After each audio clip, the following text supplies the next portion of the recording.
Grand chantier de rénovation pour le campus de la Doua présenté ce matin. Une invention qui pourrait révolutionner la lutte contre les nuisances sonores. Enfin, un championnat international de boxe au Palais des Sports de Gerland.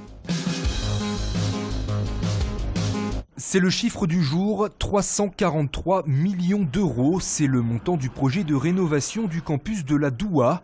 Un chantier de 5 ans et concernant 22 bâtiments lancés ce matin en grande pompe par Najat Vallaud-Belkacem.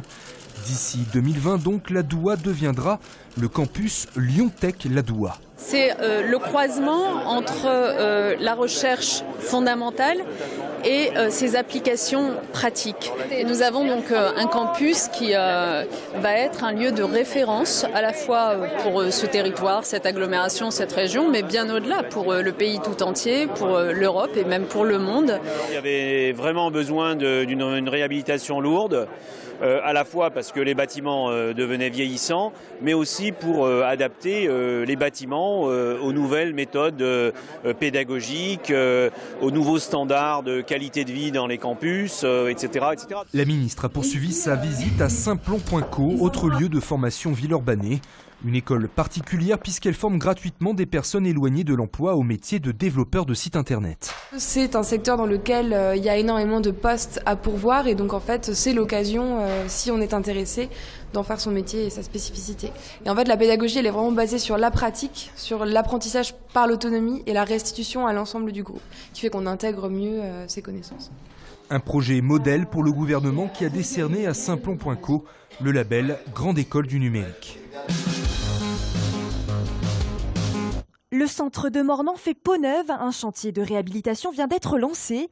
Une visite de terrain avait lieu cet après-midi. La création d'un nouveau pôle enfance, il y a la pérennisation du commerce en centre-bourg, la création de commerce, mais également le logement avec la réhabilitation d'un ancien couvent qui sera à la fois un lieu de logement, de parcours résidentiel, de mixité sociale, mais aussi qui permettra à nos administrés de bénéficier d'équipements culturels. C'est l'État qui financera en partie ces projets. Comme Mornan, 5 autres communes dans la région profiteront de ce dispositif. Et l'État accompagnera ces politiques à la fois avec des financements d'ingénierie, mais au-delà, avec des financements de droit commun, tels que la dotation d'équipement des territoires ruraux, le FISAC et bien d'autres. Garder ses fenêtres ouvertes, même dans un quartier bruyant, ce sera peut-être bientôt possible grâce à l'invention de cette petite entreprise de Marcilly-d'Azergues. Un système qui arrête le son en le faisant rebondir. Le principe est très très simple. Les ondes acoustiques arrivent, on leur donne comme une raquette de tennis. On leur donne un choc, une quantité de mouvements opposés, elles se réfléchissent. On les renvoie. Il faut créer avec des haut-parleurs, disons, une pression suffisante pour les renvoyer. Il fallait créer des petits haut-parleurs adaptés à cette fonction et qui puissent suffisamment petits pour être mis dans une fenêtre, consommer peu d'énergie. En fait, notre projet, il s'adresse à tous les particuliers qui ont des problèmes de nuisance sonore, qui voudraient bien dormir les fenêtres ouvertes et qui peuvent pas parce qu'il y a trop de bruit. Donc, c'est les particuliers, mais c'est tous les promoteurs immobiliers, tous les constructeurs de volets, enfin ce qu'on appelle les ouvrants, et aussi tous les gens qui sont prescripteurs, comme les architectes, les directeurs d'office d'HLM ou des choses comme ça. Cette découverte sera présentée sur le Salon des Inventions ce week-end, un salon qui a d'ailleurs quitté Lyon pour Craponne. Vous voyez cet espace Rebuffat, on venait de le finir avec 1000 m² d'exposition possible. Bien évidemment, je me suis proposé pour que Craponne accueille ce salon quand même prestigieux des inventions.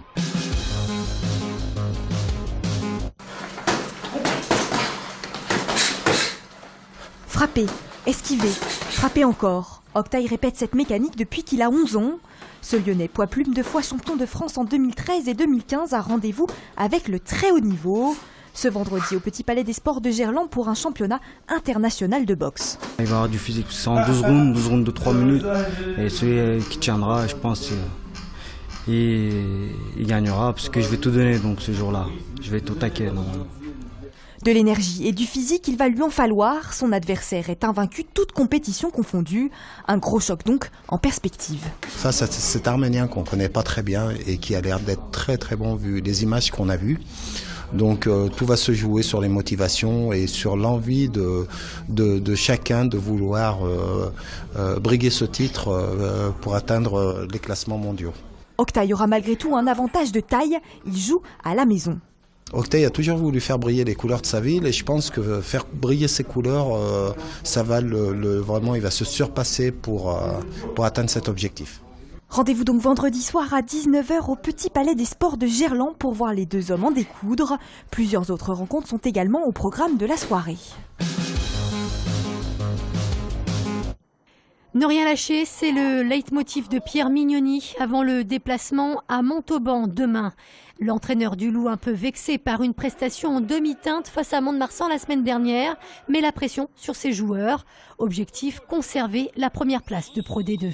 On s'attend à un match dur comme ça a pu l'être à Borouin. Voilà, c'est des équipes qui ont aussi besoin de points, qui vont rien lâcher jusqu'au bout et qui sont de qualité. Donc voilà, on a un gros challenge là-bas. Montauban, Loup, coup d'envoi demain à 20h45.